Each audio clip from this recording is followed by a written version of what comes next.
Welcome to week 1. In addition to the guidance that I provided in my introductory video, I'd like to share some additional advice specific to this course. First, there's quite a bit of reading and additional reading in addition to the 2 texts that we have. So make sure you stay ahead. You don't want to prevent any issues as we move pretty quickly through the course. Most of you have taken one of our 8-week courses before, and you know that those 8 weeks go pretty fast. So I encourage you to stay ahead, maybe even get a little ahead and stay ahead as much as possible. Also, I don't want you to become overwhelmed. There is a lot of reading. Go through that reading and pick out those parts that are most interesting to you. They're either interesting because they relate to your own experiences, perhaps your current job or a job you'd like to have, or they're interesting because you want to apply them to our course-related principles.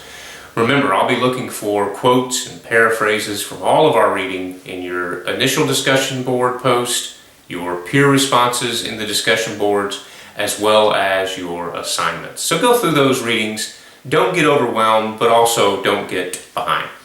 Now, speaking of our readings, we've got 2 chapters from each of our texts this week, along with an article about constituencies on a global scale.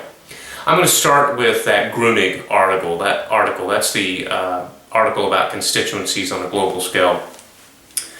In this piece from Grunig, we learned that there's a focus on 3 strategic publics that previous research suggests are most constraining to transnational organizations. These include unions, stockholders, and pressure groups. Now the focus is on transnational organizations, but I suspect that these 3 could also apply to just about any organization, and maybe even if your organization isn't publicly traded, so you're not dealing with stockholders, or maybe there's no unions involved, I suspect there are other stakeholders and certainly your internal audience that would be of interest to strategic communication.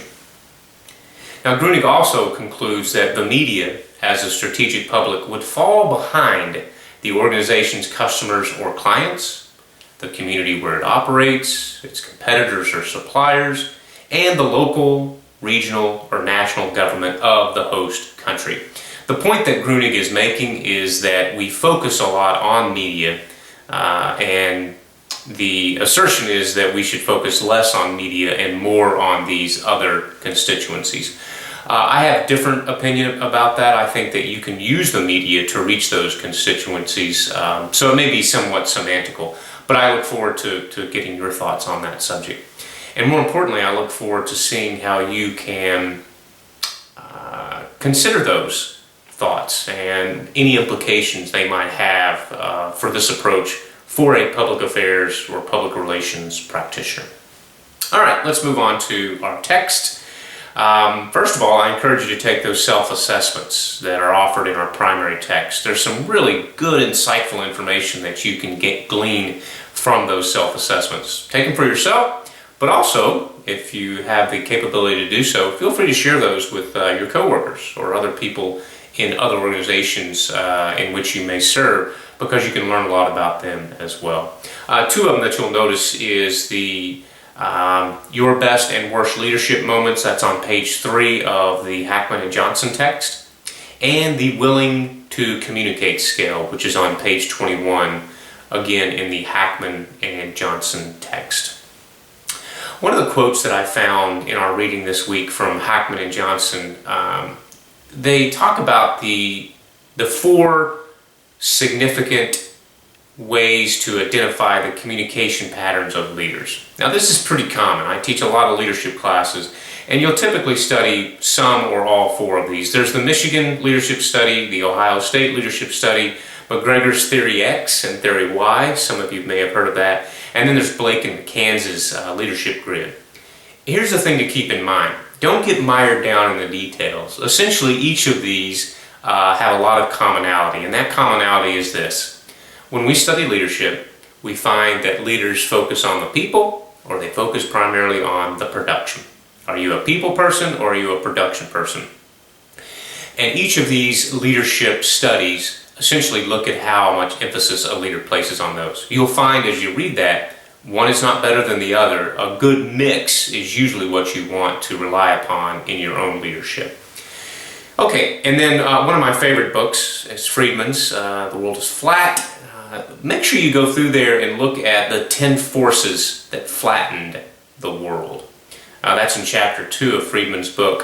Think about ways you could apply these forces to what we're learning about leadership and that global communication.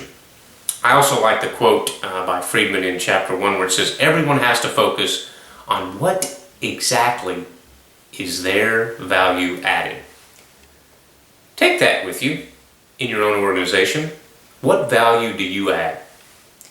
How could you increase that value to be a better person, to be a better leader, to be a better communicator? What value do you add? Well, that's it for now.